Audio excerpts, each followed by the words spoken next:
puji nama Tuhan. Shalom, damai sejahtera Tuhan menyertai kita semuanya. Saudara yang berada di rumah, yang sedang menyaksikan tayangan ini, live streaming ini, ya kami berdoa saudara kiranya dapat tetap berada dalam keadaan sehat, tetap dalam penyertaan Tuhan, perlindungan dan pemeliharaan Tuhan. Ya, puji Tuhan. Saudara, hari ini kembali kita akan melanjutkan tema kita saudara di bulan Mei, yaitu Grace to Serve atau anugerah untuk melayani. Dan apa yang kita bahas pada pagi hari ini sudah merupakan part 3 saudara dari pembahasan pelayanan yang indah di mata Tuhan. Nah, hari ini saudara saya ingin berbicara tentang karakter prajurit Kristus.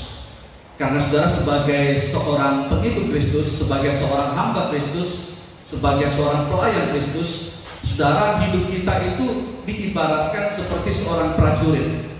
Nah, saudara, sebentar kita akan bahas lebih banyak tentang karakter seorang prajurit Kristus. Namun sebelumnya saudara, saya ingin mengajak kita terlebih dahulu melihat ada salah satu hal penting saudara yang harus kita perhatikan di dalam pelayanan. Kalau kita adalah seorang yang melayani Tuhan, seorang pelayan Kristus, apapun jenis bentuk pelayanan yang dipercayakan kepada saudara, nah ada hal yang penting yang harus kita perhatikan saudara di saat kita melakukan pelayanan yang dipercayakan kepada kita. Nah, apa itu saudara? Kita lihat terlebih dahulu dalam Lukas pasal 8. Lukas pasal 8 ayat 1 sampai ayat 3.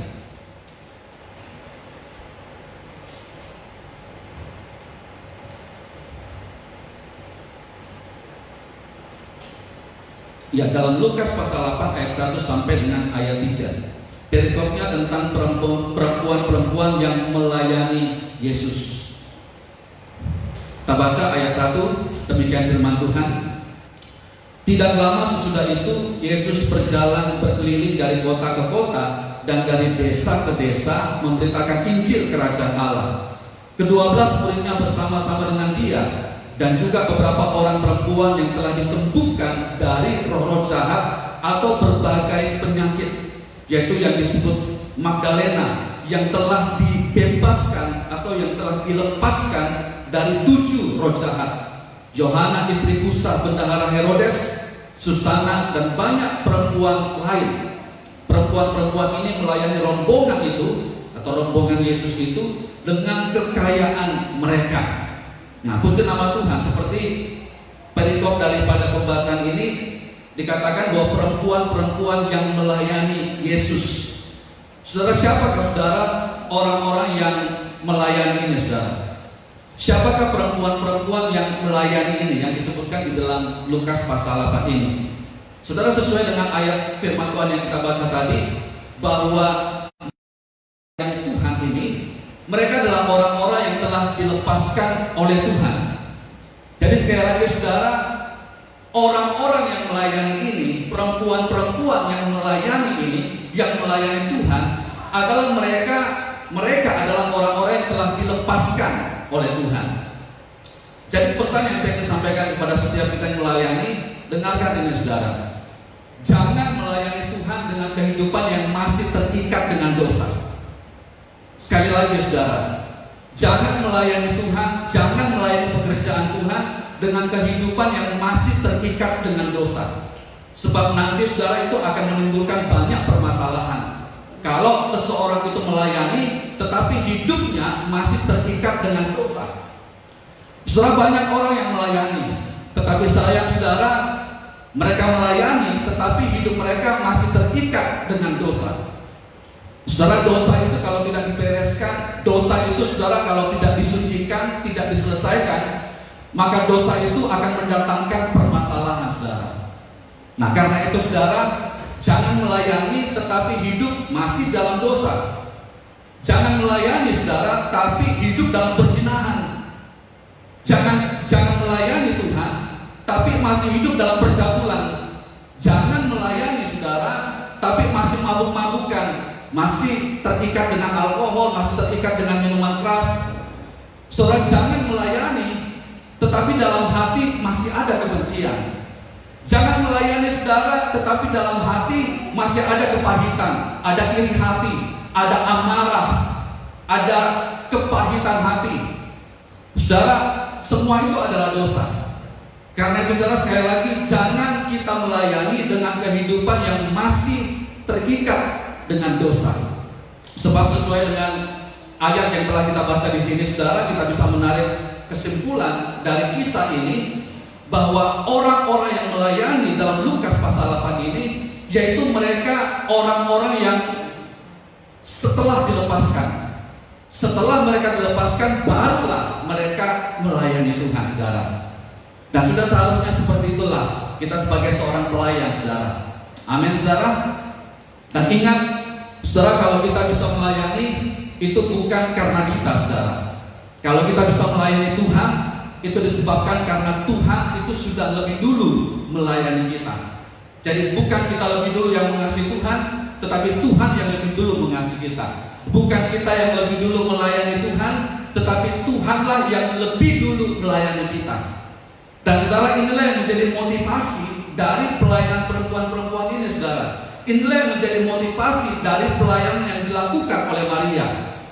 Yang menjadi motivasi dari pelayanan Maria, yaitu karena dia telah menerima kasih Tuhan dan telah menerima pelayanan Tuhan. Itu sebabnya, saudara, di dalam melayani Tuhan, Maria melakukan pelayanannya, saudara, dengan sukacita. Maria, saudara, melakukan pelayanannya dengan ucapan syukur. Pelayanan Maria, saudara, disertai dan ditandai, saudara, dengan ucapan syukur. Dan saudara, inilah merupakan pelayanan yang indah di mata Tuhan. Pelayanan yang menyenangkan dan berkenan di hadapan Tuhan. Yaitu kalau pelayanan yang dilakukan itu, saudara, disertai, ditandai dengan sukacita, ditandai dengan ucapan syukur. Nah, kita bisa melakukan pelayanan itu disertai dengan ucapan syukur kalau kita sadar bahwa kita ini sudah menerima kasih Tuhan dan kita sudah menerima pelayanan daripada Tuhan. Saudara, karena itu, saudara, sebagai seorang pelayan Kristus, sebagai seorang hamba Kristus, saudara, jangan kita melayani dengan terpaksa, saudara. Jangan melayani Tuhan dengan bersungut-sungut. Jangan melayani, saudara, tapi pelayanan itu kita lakukan suka mengeluh. Tapi mari, saudara, kita mau melayani Tuhan, saudara, dengan hati yang senantiasa bersyukur kepada Tuhan.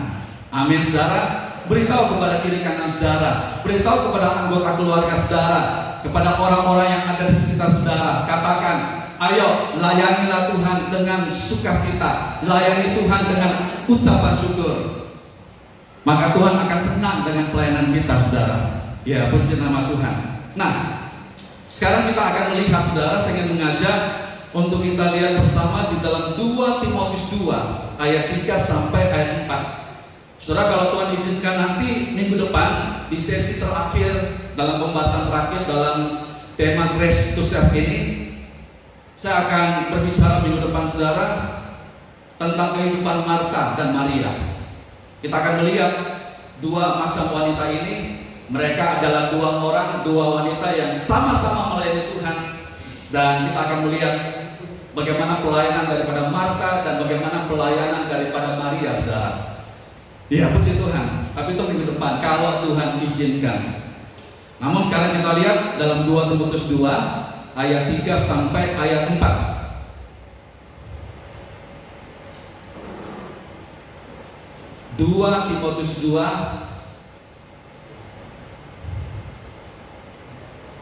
ayat 3 dan ayat 4. Demikian firman Tuhan. Kita akan baca bersama. Saudara di rumah, saudara bisa baca, keluarkan suara saudara, karena Alkitab berkata bahwa berbahagialah mereka yang membaca firman Tuhan, yang mendengarkan firman Tuhan, dan yang melakukan firman Tuhan itu. Jadi kalau saudara mau mengalami kebahagiaan, pertama baca firman Tuhan, dengarkan firman Tuhan, dan mari kita lakukan itu, saudara. Sekalipun di rumah kita masing-masing, saudara bisa baca dengan suara yang nyaring.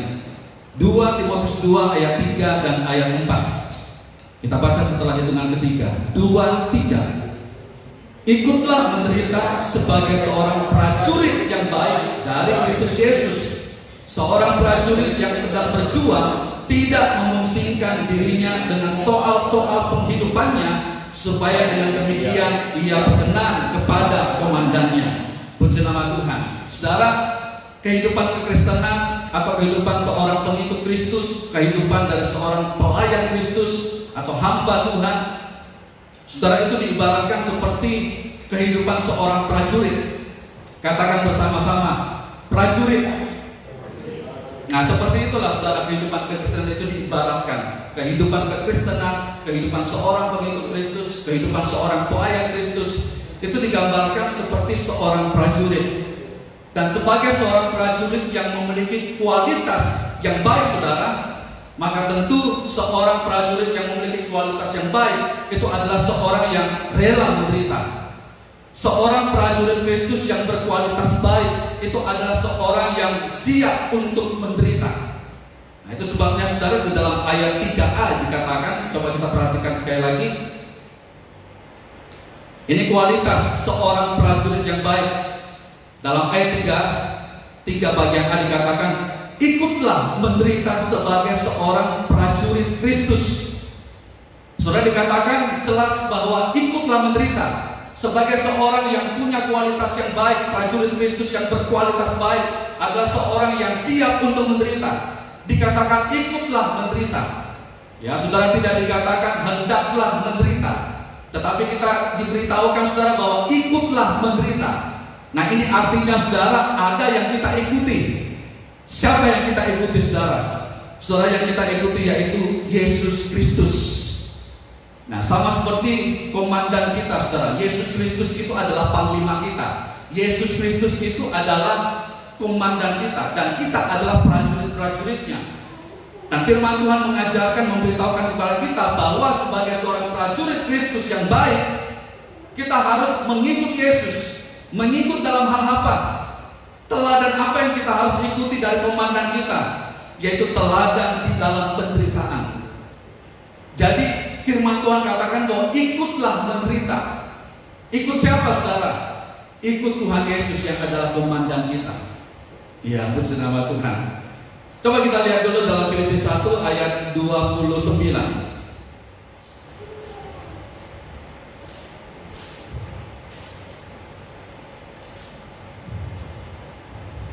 Filipi 1 ayat 29. Demikian firman Tuhan, sebab kepada kamu dikaruniakan bukan saja untuk percaya kepada Kristus, melainkan juga untuk menderita untuk Dia. Ya, puji nama Tuhan. Jadi saudara, dari ayat firman Tuhan ini kita melihat bahwa ada dua macam kasih karunia yang diberikan kepada kita, yaitu kasih karunia untuk percaya dan kasih karunia untuk menderita. Kita dikaruniakan, saudara, yaitu kasih karunia percaya, dan kita juga dikaruniakan, saudara, diberikan kasih karunia menderita. Saudara, kasih karunia percaya itu bertujuan, saudara, diberikan kepada kita bertujuan agar kita memperoleh keselamatan, supaya kita memperoleh hidup yang kekal. Tetapi kasih karunia yang kedua, yaitu kasih karunia menderita, itu diberikan kepada kita bertujuan supaya kita memperoleh pahala. Jadi kasih karunia untuk menderita itu diberikan kepada kita dengan tujuan supaya kita memperoleh mahkota, supaya kita bisa mendapatkan, saudara, kemuliaan surgawi. Puji nama Tuhan. Dan Alkitab berkata, saudara, bahwa menderita karena Kristus itu adalah suatu kasih karunia. Katakan bersama-sama, menderita karena Kristus adalah kasih karunia.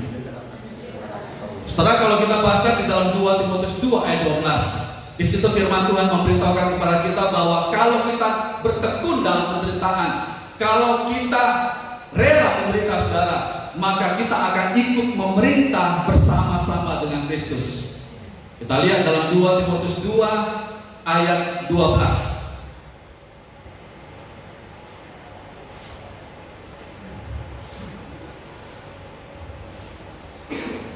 2 Timotius 2 ayat 12. Demikian firman Tuhan, jika kita bertekun. Saudara, kalau dalam terjemahan yang lain, kata bertekun itu dikatakan disebut menderita. Jika kita menderita atau rela menderita, apa firman Tuhan katakan? Firman Tuhan bilang begini, kita pun akan ikut memerintah dengan Dia, saudara. Kalau kita menderita karena Kristus, kita rela menderita demi Kristus, maka satu saat saudara kita pun akan ikut memerintah bersama Kristus. Ini kata firman Tuhan.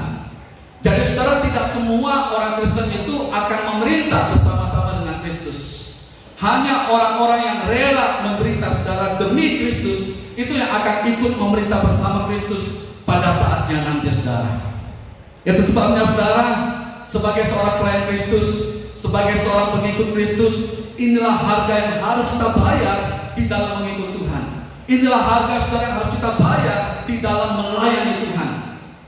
Dan Tuhan sedang mencari saudara orang-orang yang mau atau yang rela untuk membayar harganya dalam mengikut Tuhan, dalam melayani Dia. Yaitu orang-orang yang membayar bukan dengan uang saudara, membayar bukan dengan materi, tetapi membayar dengan penyerahan diri mereka. Ya, puji nama Tuhan. Nah, kita lihat saudara sekarang dalam 1 Tawarik. Beritahu dulu kepada kiri kanan saudara, katakan kau adalah prajurit-prajurit Kristus. Haleluya. Sekarang mari kita lihat dalam 1 Tawarik pasal 12. 1 Tawarik pasal 12 ayat 33 dan ayat 38. Ya, saudara, cukup panjang, karena itu kita baca loncat-loncat aja saudara, ya, karena waktu. Saudara bisa baca nanti mulai dari ayat 23 sampai ayat 40. Itu kisah mengenai tentara Daud di Hebron, ya. Tapi pagi hari ini saudara, saya hanya menunjukkan 1-2 ayat untuk kita lihat dan kita akan perhatikan bersama-sama. Kita lihat ayat 33 terlebih dahulu. 1 Tawarik 12 ayat 33, demikian firman Tuhan. Dari Sebulon orang-orang yang sanggup berperang, yang pandai berperang dengan berbagai-bagai senjata, 50.000 orang yang siap memberi bantuan dengan tidak bercabang hati. Ya, kita loncat ayat 38. Demikian firman Tuhan ayat 38. Sekaliannya itu prajurit-prajurit, orang-orang dalam barisan tempur datang ke Hebron dengan tulus hati untuk mengangkat Daud menjadi raja atas seluruh Israel. Memang juga seluruh orang Israel yang lain dengan bulat hati hendak mengangkat Daud menjadi raja. Puji nama Tuhan. Saudara, kalau kita perhatikan dalam 1 Tawarik pasal 12 ini, maka kita melihat di situ bahwa sebenarnya Daud ini memiliki bala tentara yang cukup besar, saudara. Nah, terdiri atas siapakah orang-orang ini?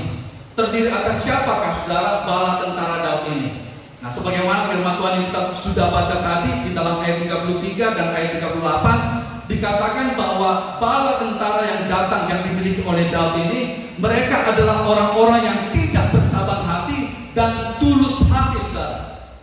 Sekali lagi saudara, tentara-tentara Daud ini orang-orang yang datang dan mereka menjadi pengikut Daud. Firman Tuhan katakan bahwa mereka adalah orang-orang yang tidak bercabang hati dan mereka adalah orang-orang yang tulus hati. Nah, saudara, saya mau katakan bahwa ketulusan ini penting sekali, saudara. Kalau kita mau ikut Tuhan, harus punya ketulusan. Saudara, kalau kita mau melayani Tuhan, harus tulus. Kalau saudara mau menjadi prajurit Kristus yang baik, kalau saudara mau menjadi prajurit Kristus yang memiliki kualitas, kalau saudara mau menjadi prajurit Kristus yang kuat, maka saudara harus punya ketulusan. Ini syarat utama, saudara. Bukan ketangkasan, bukan keahlian, bukan skill, bukan karunia-karunia. Saudara, semuanya itu nomor 2, saudara. Tetapi yang pertama-tama, saudara, yang harus dimiliki, saudara, oleh seorang prajurit Kristus, yang pertama-tama, saudara, yaitu ketulusan. Nah, karena itu, saudara, jangan kita mengikut Tuhan, jangan kita melayani Tuhan, saudara, dengan motivasi yang tidak benar. Jangan ikut Tuhan, jangan melayani Tuhan dengan maksud-maksud tertentu. Saudara, jangan kita melayani Tuhan, saudara, karena saudara kita punya kepentingan pribadi, dalam ada motivasi yang lain. Jangan mengikut Tuhan, jangan melayani Tuhan karena ambisi. Jangan melayani Tuhan, saudara, karena kita mau dilihat oleh orang, karena kita mengejar pujian orang. Tetapi sebagai seorang pengikut Kristus, apalagi saudara sebagai seorang pelayan Kristus, maka kita harus menjadi pelayan Kristus yang memiliki kualitas yang baik. Dan kualitas seorang pelayan Kristus itu adalah harus tulus. Kita harus melayani saudara dengan ketulusan hati saudara dan tidak bercabang hati. Amin saudara. Beritahu dulu kepada diri kanan saudara, katakan, layani Tuhan, ikutlah Tuhan dengan ketulusan dan tidak bercabang hati. Iya, puji nama Tuhan. Saudara, Daud di sini menggambarkan Kristus. Daud di sini saudara membayangkan Kristus. Dan saya ingin memberitahukan kepada saudara pagi hari ini saudara, saya ingin katakan bahwa Tuhan hari-hari ini saudara, Tuhan sedang mempersiapkan. Tuhan ingin membangun prajurit-prajuritnya yang terdiri atas orang-orang yang tulus hati dan tidak mendua hati. Amin saudara.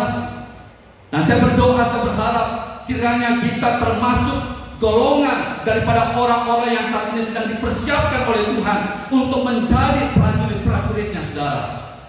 Hari-hari ini saudara, di tengah-tengah situasi pandemi COVID-19, ada satu kehendak Tuhan, ada satu rencana Tuhan yang sedang dikerjakan oleh Roh Kudus di atas muka bumi ini. Apa itu? Saudara, hari-hari ini saudara, Tuhan sedang membangun prajurit-prajuritnya yang terdiri atas orang-orang yang tulus dan tidak mendua hati. Dan sekali lagi saudara, ini merupakan syarat utama untuk kita dapat menjadi seorang prajurit Kristus. Nah, kita melihat saudara bahwa inilah yang diutamakan oleh Daud. Ketika orang-orang itu datang, ketika tentara-tentara itu datang saudara, menyatakan diri mereka saudara untuk bergabung dengan Daud. Ketika mereka datang menyatakan diri ingin menjadi prajurit Daud, saudara, Daud lebih mengutamakan ketulusan daripada ketangkasan saudara. Sekali lagi, Daud lebih mengutamakan ketulusan daripada ketangkasan. Saudara, apa artinya tangkas tapi kalau tidak tulus?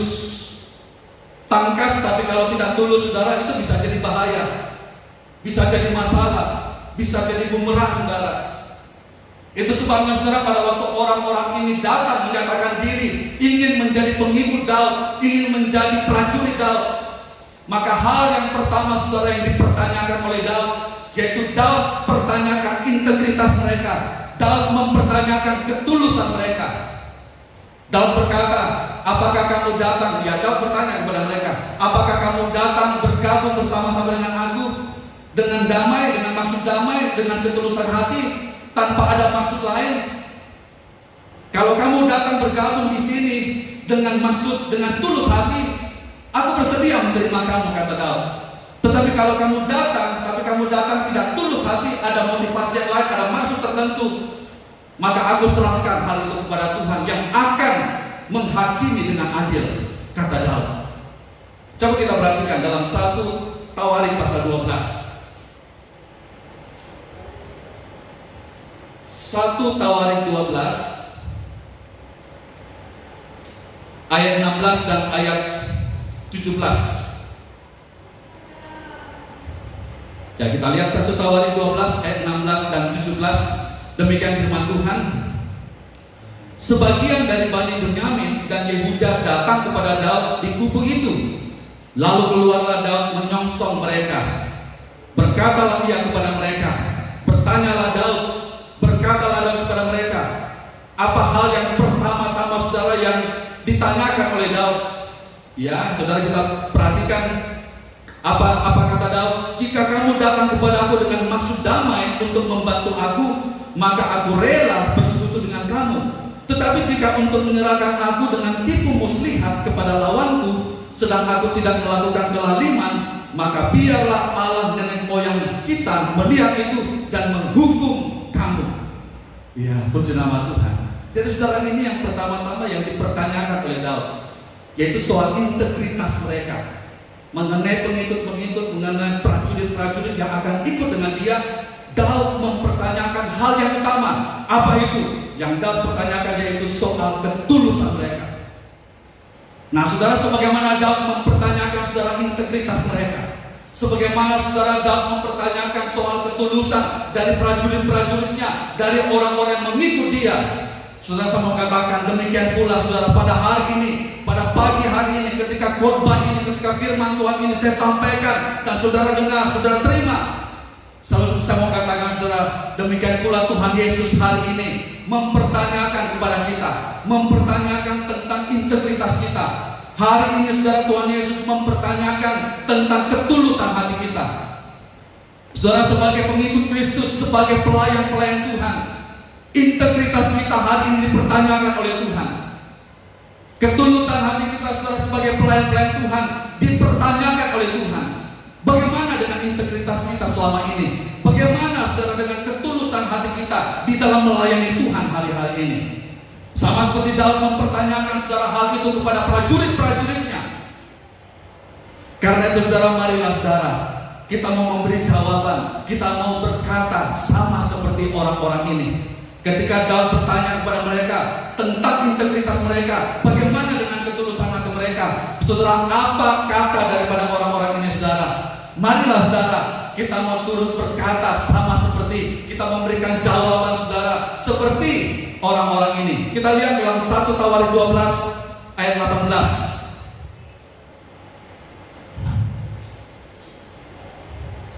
1 Tawarik 12 ayat 18. Ya, kita lihat 1 Tawarik 12 ayat 18. Demikian firman Tuhan. Roh Allah menguasai Amasai. Ya, Roh Allah menguasai Amasai, kepala ke-30 orang itu. Apa jawabnya?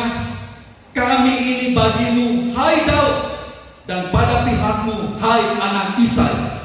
Puji nama Tuhan. Ketika orang-orang ini Daud pertanyakan integritasnya, kualitas mereka, ketulusan hati mereka, apa jawab mereka? Mereka menjawab, kami ini bagimu, hai Daud.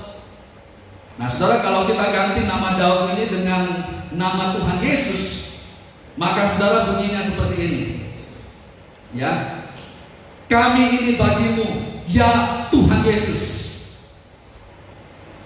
Saudara, seperti saya katakan tadi bahwa Tuhan mempertanyakan integritas kita sebagai pelayan Kristus. Ketulusan hati kita dipertanyakan oleh Tuhan. Jawaban apa yang harus kita berikan kepada Tuhan? Saudara, mari kita berikan jawaban sama seperti prajurit Daud ini saudara.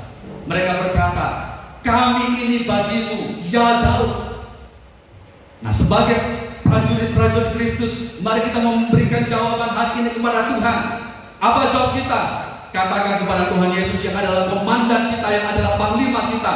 Katakan, ini kami bagimu, ya Tuhan Yesus. Katakan bersama-sama, ini kami bagimu, ya Tuhan Yesus. Katakan, hidup kami bagimu, ya Tuhan Yesus. Amin. Saudara, itu merupakan jawaban yang harus kita berikan kepada Tuhan Yesus. Kami ini bagimu, ya Tuhan Yesus. Hidup kami ini bagimu, ya Tuhan Yesus. Artinya apa saudara? Artinya bahwa Tuhan Yesus itu yang menjadi center. Tuhan Yesus itu yang menjadi pusat dari segala sesuatu yang kita lakukan. Dan inilah saudara yang harusnya menjadi motivasi kita di dalam melayani Tuhan. Ini yang harusnya menjadi sasaran kita, yang menjadi target kita sebagai seorang pelayan Kristus, sebagai seorang prajurit Kristus. Dalam segala sesuatu yang kita lakukan saudara, di dalam melayani Tuhan, apa motivasi kita? Apa yang harus menjadi sasaran kita? Yang harus menjadi motivasi kita yaitu bagaimana kita menyenangkan hati Tuhan dan memperkenan hati Tuhan. Saudara, itu yang menjadi motivasi kita saudara, yang harusnya menjadi sasaran kita, target kita sebagai seorang prajurit Kristus, sebagai seorang pelayan Kristus. Tuhan Yesus saudara itu harus menjadi center. Dia yang menjadi segala-galanya bagi hidup kita saudara. Amin saudara. Katakan bersama-sama, Yesus adalah segala-galanya bagi hidup saya.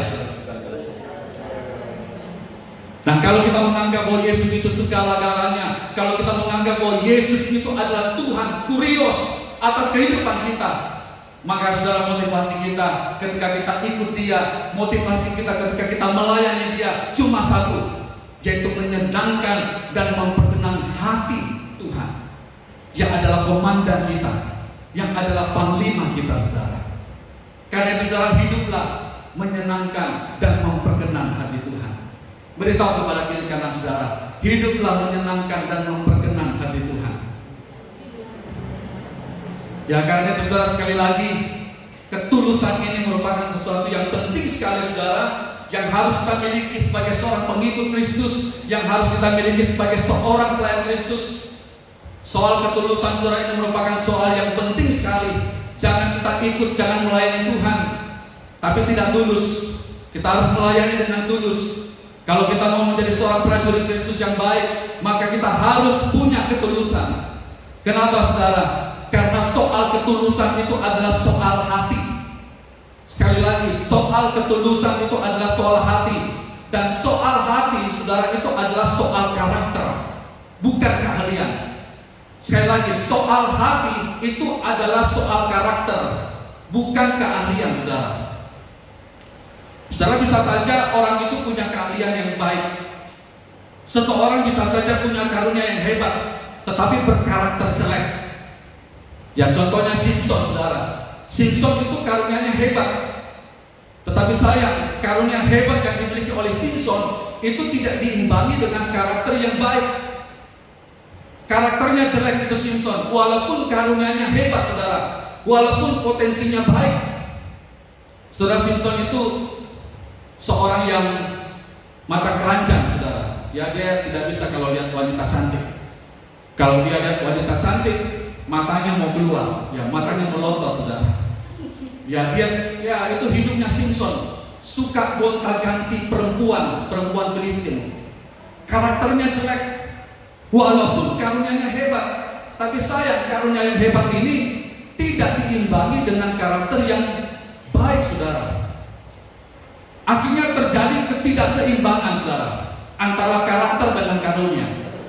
Dan kita Amsal berkata saudara bahwa kalau tidak ada keseimbangan, maka itu sama seperti neraca yang serong. Harus ada keseimbangan antara karunia dengan karakter. Karunia hebat harus diimbangi dengan karakter yang baik. Karunia yang hebat harus diimbangi dengan karakter Kristus. Kalau karunianya hebat, karakternya jelek, tidak taat, tidak punya pendudukan diri terhadap otoritas, maka tidak seimbang, bagaikan neraca yang serong. Dan apa kata Alkitab saudara mengenai neraca yang serong?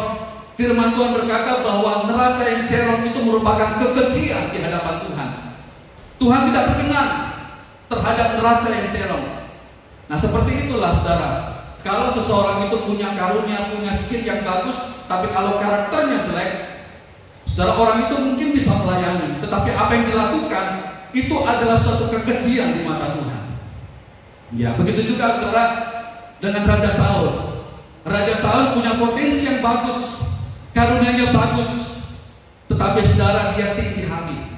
Dia adalah orang yang penuh dengan kebenaran sendiri-sendiri. Itu sebabnya saudara, Saul itu setiap kali ketika dinasihati, dia menolak teguran, dia menolak nasihat, dia menolak firman Tuhan. Dia tidak taat. Sekalipun saudara karunianya bagus, potensinya bagus, tetapi karakternya jelek. Itu sebabnya saudara, Saul dibuang oleh Tuhan dan digantikan oleh Daud saudara. Saudara, dengar ini baik. Ini sesuatu yang serius yang saya ingin sampaikan kepada setiap kita yang adalah pelayan Kristus. Dengarkan ini saudara. Kita bisa saja saudara melakukan pelayanan itu dengan sebaik mungkin. Seorang pelayan Tuhan bisa saja melakukan suatu pelayanan dengan sebaik mungkin, tapi kalau tidak ditandai dengan ketulusan, maka saudara, semuanya itu akan menjadi sia-sia. Tuhan tidak akan berkenan. Ya, sekali lagi saya ulangi, seseorang bisa saja melayani, melakukan suatu pelayanan dengan begitu baik, tetapi kalau tanpa ketulusan, maka semua yang dilakukan oleh orang itu akan sia-sia dan tidak berkenan di hadapan Tuhan. Ingat saudara, khotbah-khotbah kemarin, perkenanan Tuhan itu yang harus kita kejar. Perkenanan Tuhan itu yang utama bagi kita sebagai seorang pelayan Tuhan. Apalagi hari ini saudara, kita mendapat pengertian bahwa kita sebagai seorang pelayan, kita itu diibaratkan sama seperti prajurit. Dan sebagai seorang prajurit, motivasinya adalah menyenangkan hati komandannya. Bagaimana supaya hidupnya berkenan di hadapan komandannya. Nah, itu itulah kehidupan kita saudara sebagai seorang hamba Kristus, sebagai seorang pelayan Kristus. Ya, puji nama Tuhan. Nah, kemudian saudara, sekarang kita lihat, ini merupakan yang terakhir, saudara. Jadi hal yang pertama-tama, yang utama saudara, yang dipertanyakan oleh Daud, yaitu integritas, ketulusan. Artinya bahwa ketulusan ini merupakan sesuatu yang begitu penting. Dan karena kita adalah prajurit Kristus, maka kita harus memiliki sifat ini, kita harus memiliki karakter ini, saudara. Amin, saudara. Nah, sekarang kita akan lihat, saudara, orang-orang macam apakah yang datang kepada Daud. Dan orang-orang yang datang, yang bergabung dengan Daud ini, yang menjadi pengikut Daud, itu kemudian mereka disebut sebagai pahlawan-pahlawan. Mereka kemudian disebut sebagai tentara-tentara Daud. Nah, saudara, siapakah mereka yang disebut sebagai prajurit-prajurit Daud ini? Dan ingat bahwa Daud ini gambaran daripada Tuhan Yesus. Daud ini bayangan daripada Tuhan Yesus. Nah, sebagaimana saudara, Daud memiliki kriteria saudara untuk prajurit-prajuritnya. Maka seperti itu juga dengan Tuhan Yesus. Saudara, Tuhan Yesus juga memiliki kriteria kalau kita ingin menjadi prajurit-prajuritnya, saudara. Nah, siapakah saudara mereka yang layak untuk disebut sebagai prajurit-prajurit Kristus? Kita lihat di dalam 1 Tawarik 12.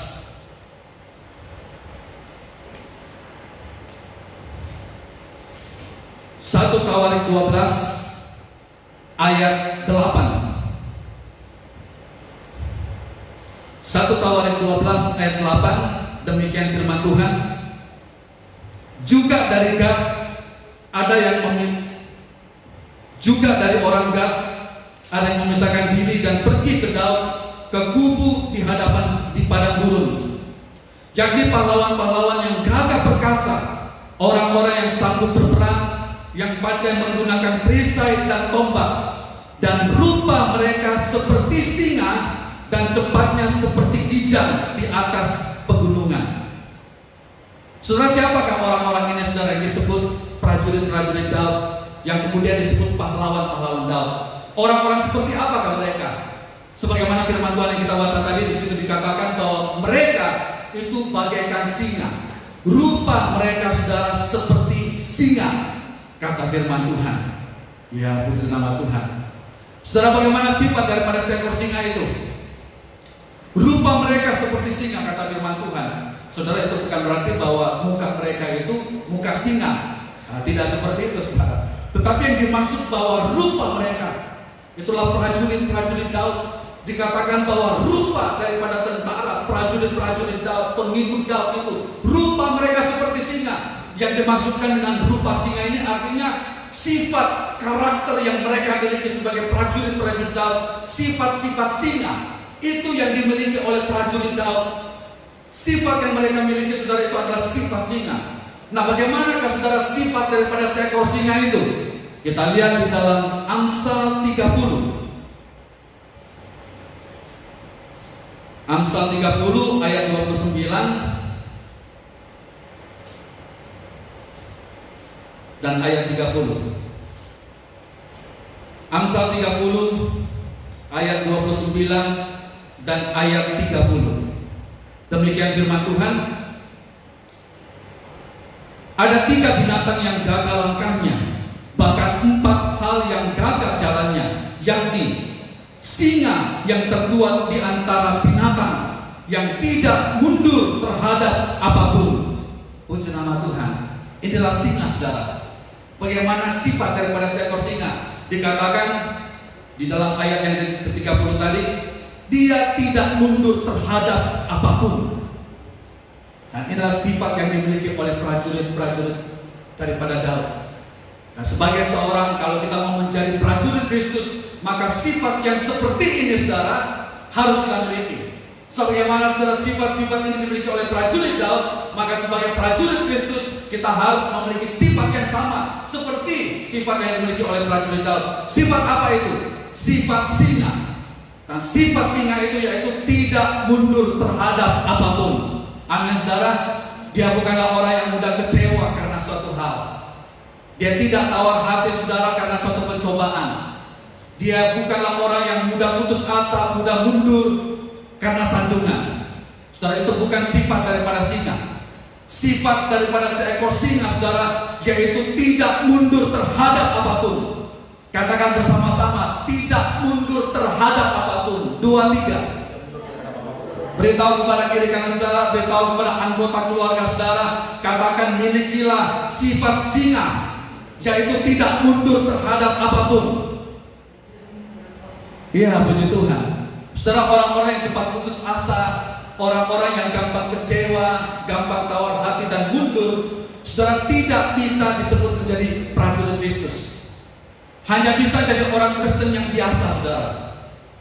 Orang yang gampang tersandung, gampang tawar hati, gampang putus asa, gampang tersinggung, gampang kecewa, hanya bisa jadi orang Kristen biasa, tapi tidak bisa menjadi prajurit Kristus. Sebab seseorang yang masuk kategori prajurit Kristus itu adalah orang-orang yang memiliki karakter yang tidak gampang menyerah, tidak mundur terhadap apapun, saudara. Memiliki sifat-sifat daripada singa, pantang kecewa, pantang tersandung, pantang mundur, pantang menyerah, pantang putus asa.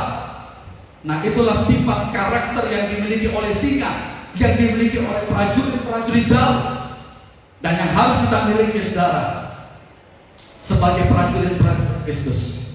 Amin, saudara. Apalagi saat ini kita sedang menghadapi masalah yang sama. Kita menghadapi pandemi daripada COVID-19. Kita sedang hidup di tengah-tengah masa yang sukar. Kita sedang mengalami kesulitan, saudara. Apa yang harus kita lakukan, saudara, di tengah-tengah kesulitan masa sukar ini? Saudara, jangan menyerah, jangan mundur terhadap apapun. Kita pantang kecewa, saudara. Kita pantang putus asa. Tapi mari, saudara, kita mau terus maju. Kita mau terus berjalan bersama-sama dengan Tuhan. Kita harus tetap kuat, saudara. Kita harus siap untuk menderita. Kita harus persiapkan, saudara, memperlengkapi pikiran kita, saudara. Kita harus mempersiapkan hati kita untuk siap rela menderita bersama Kristus. Amin. Ya, saudara, mungkin kita kehilangan keuntungan, mungkin income kita sedikit, saudara, sebagai pengusaha. Ya, saudara, mungkin terdampak ekonomi. Tapi saudara, sekali lagi, jangan putus asa karena keadaan yang sedang kita alami hari-hari ini, saudara. Yang Tuhan kehendaki yaitu supaya kita memiliki sifat singa. Kita harus berdiri sebagai seorang prajurit Kristus, sebagai pahlawan Kristus. Amin, saudara. Dan firman Tuhan berkata, barang siapa yang bertahan sampai kesudahannya akan selamat. Amin, saudara. Dan kalau kita menderita, kita bertekun, maka firman Tuhan katakan kita akan memerintah bersama-sama dengan Dia. Puji nama Tuhan. Nah, sekarang kita lihat bagian yang paling terakhir. Firman Tuhan katakan bahwa selain, saudara, prajurit Daud ini memiliki sifat, memiliki rupa seperti singa, firman Tuhan juga katakan bahwa larinya seperti kijang, saudara. Oh, jadi saudara, inilah prajurit Daud. Dan seperti inilah sifat karakter yang harus dimiliki oleh prajurit Kristus. Sifat dan karakter seperti inilah, saudara, yang harus kita miliki sebagai hamba Kristus, sebagai pelayan Kristus. Kita harus memiliki, saudara, rupa seekor singa, tetapi bukan hanya rupa singa, tetapi larinya juga seperti kijang, kata firman Tuhan. Coba kita lihat sekali lagi, saudara, dalam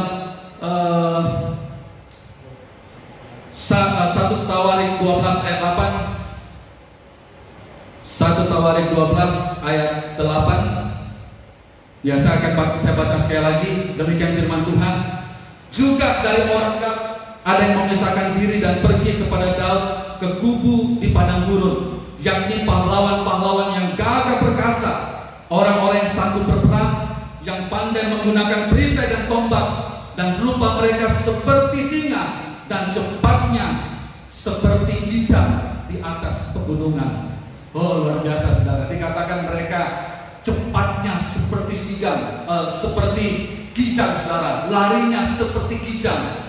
Saudara tahu kijang itu kalau kita perhatikan, kalau saudara mungkin biasa nonton di TV, ya, Seekor kijang itu kalau berlari, saudara, dia bisa berlari di atas batu gunung tanpa tergelincir, tanpa terjatuh, tanpa tersandung. Ya, sekalipun saudara dia berlari di atas batu gunung yang terjal, yang mungkin curam, yang licin, tapi seekor kijang itu yang hebatnya, kakinya, saudara, luar biasanya kijang itu ketika dia berlari di atas batu gunung, itu tidak gampang jatuh, saudara, tidak bisa tergelincir, dan dia tidak mudah tersandung. Maukah saudara menjadi prajurit Kristus? Maukah saudara disebut sebagai prajurit-prajurit tentara-tentara Kristus? Saudara dengar ini, orang Kristen yang gampang tersandung, jemaat Tuhan, pelayan Tuhan yang gampang tersandung, saudara tidak bisa menjadi prajurit Kristus. Ya, karena itu saudara, jangan menjadi orang Kristen yang gampang tersandung. Sekalipun sandungan itu ada, saudara, tapi jangan kita menjadi orang Kristen yang gampang tersandung, saudara. Saudara, orang Kristen atau pelayan-pelayan Tuhan yang gampang tersandung, itu rohnya kecil, rohnya saudara lemah, rohnya tidak kuat. Saudara, sebagai pelayan-pelayan Tuhan, saudara, kita harus memiliki karakter, sifat daripada prajurit Kristus. Dan sifat karakter prajurit Kristus itu rupanya seperti singa, dan larinya, kakinya seperti seekor kijang, saudara. Jadi jangan jadi orang Kristen, saudara, yang sedikit-sedikit tersinggung. Jangan saudara jadi pelayan Tuhan, sudah melayani, tapi gampang tersinggung, gampang kecewa, gampang sakit hati. Saudara, pelayan-pelayan yang suka tersinggung, itu rohnya kecil, rohnya tidak kuat, rohnya lemah. Ya, saya sih terus terang kasihan banget, saudara, kalau orang Kristen itu gampang tersinggung. Ada orang seperti itu, saudara, begitu mudah tersinggung. Ya, jangan jadi orang Kristen yang seperti itu. Amin, saudara. Dan satu hal yang harus kita contoh daripada seekor kijang itu, pada waktu kijang itu berada di dalam bahaya, saudara, kemana dia lari? Kalau kijang itu berada dalam bahaya, dia lari ke atas. Dia larinya tidak ke bawah, saudara. Tetapi seekor kijang itu ketika berada di dalam bahaya, berada dalam krisis, yang dilakukan oleh seekor kijang yaitu dia lari ke atas gunung, saudara. Itulah karakter yang dilakukan oleh seekor kijang, yaitu ketika ada bahaya, krisis, ada ancaman, saudara, maka dia akan lari ke atas gunung. Nah, inilah salah satu ciri daripada prajurit Kristus. Apa ciri daripada seorang prajurit Kristus? Yaitu senantiasa berjaga-jaga dan berdoa, saudara. Nah, saat kita mungkin saat ini kehidupan kita bagaikan seekor kijang. Kita sedang dikelilingi oleh kesukaran, kita sedang dikelilingi oleh bahaya di sekitar kita. Ada virus yang mengancam, virus COVID-19 yang mengintai. Ya, ada bahaya, ada krisis yang sedang terjadi, saudara. Nah, apa yang harus kita lakukan? Saudara, kita harus seperti seekor kijang itu, saudara. Ya, kita harus, apa yang harus kita lakukan? Kita harus lari ke atas. Ya, bukan lari ke bawah, tetapi lari ke atas. Kita harus lari ke gunung doa, saudara. Kita harus lari ke gunung persekutuan dengan Bapa. Karena disitulah kita akan mendapatkan kekuatan, kasih karunia daripada Tuhan, yang akan memampukan kita untuk kita dapat bertahan dan tetap berdiri teguh di hari-hari terakhir ini. Amin. Firman Tuhan, Tuhan memberkati kita semuanya. Saudara, selamat untuk menjadi prajurit-prajurit Kristus yang menyenangkan dan memperkenan hati komandannya. Puji nama Tuhan. Beritahu kepada kita, kan saudara, sekali lagi katakan, engkau adalah prajurit Kristus. Engkau adalah prajurit Kristus. Saya mau katakan dalam nama Tuhan, saya ingin menyampaikan, memberitahukan kepada saudara bahwa setiap engkau yang menyaksikan tayangan ini, saya mau katakan bahwa engkau adalah pahlawan-pahlawan Kristus. Engkau adalah prajurit-prajurit Kristus. Puji nama Tuhan.